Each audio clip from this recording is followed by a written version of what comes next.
Elon Musk's Starlink is finally making its way into India. But isn't that gonna completely disrupt the telecom space? Instead, Jio and Airtel, India's largest telecom players, are partnering with SpaceX rather than fight it. Why is that? Does that not threaten their existing market shares? Well, the answer lies in the very different approach that Starlink has from other internet service providers. But how exactly does Starlink differs from Jio and Airtel, and why is this collaboration so important for India? Let's dive deep into it.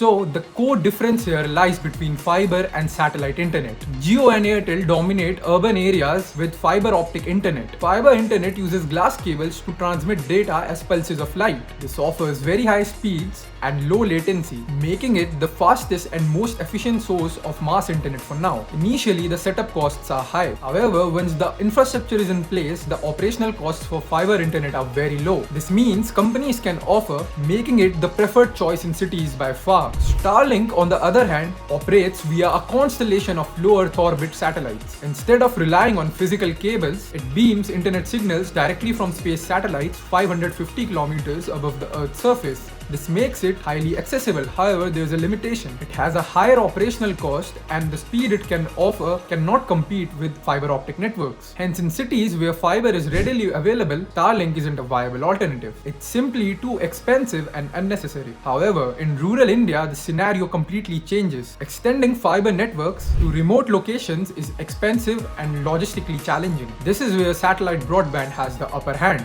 Laying kilometers of fiber optic cables is obviously not feasible. However, the traditional satellite ISPs right now can only offer patchy and unreliable coverage. This is because they rely on geostationary satellites positioned 35,000 kilometers above the Earth's surface. Because of this massive distance, latency, that is the delay in data transmission, is very high, making speeds for even basic daily applications like video calling a frustratingly challenging task. This has caused the massive digital divide between urban and rural India, and this is where Starlink shines. Operating from a low Earth orbit only 550 kilometers significantly reduces the latency. This leaves traditional satellite ISPs in India completely in the dust and bridges the worrying gap. This is why the domestic giants Jio and Airtel that were initially opposed to Starlink's entry into India is now partnering with them. Potential to transform the whole digital landscape is simply too immense, and it's better for all three players to cooperate rather than compete. According to the agreement, Jio and Airtel will offer Starlink's equipment in their own retail stores, which will further lower cost and increase adoption speed, making cheaper, faster and reliable internet more easily accessible for India's rural population, which is 64% of the total population, a huge market. However, the agreement is subject to Starlink getting the necessary authorization from the government. One of the biggest roadblocks for Starlink now is to secure regulatory approvals from the government, particularly for spectrum allocation.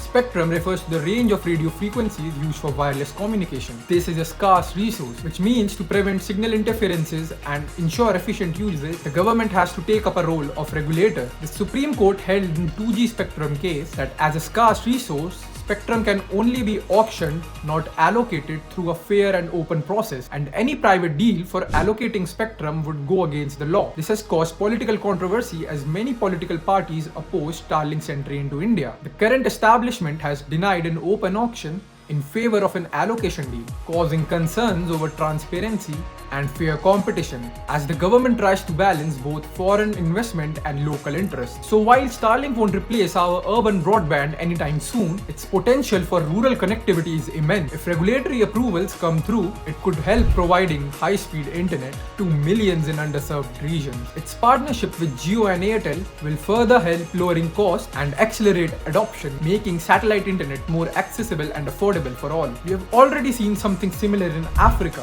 where Starlink has managed to become cheaper than many of the leading internet service providers. A similar trend, if it emerges in India, could bridge our digital divide, unlocking new opportunities in healthcare, e-commerce and education. With Jio and Airtel also expanding into satellite broadband, the competition will be intense. Starlink's success will depend on how well it navigates pricing, regulatory challenges, and the dominance of existing telecom giants. Ultimately, this collaboration can be a huge win for India. Starlink will gain access to a large rural market, Jio and Airtel can expand their own satellite reach, and millions in remote regions get reliable internet. What do you think? Will Starlink revolutionize India's internet landscape? Can it disrupt local telecom industry? Let us know in the comments, and don't forget to like, share and subscribe, and follow Ascendants for more tech and business insights.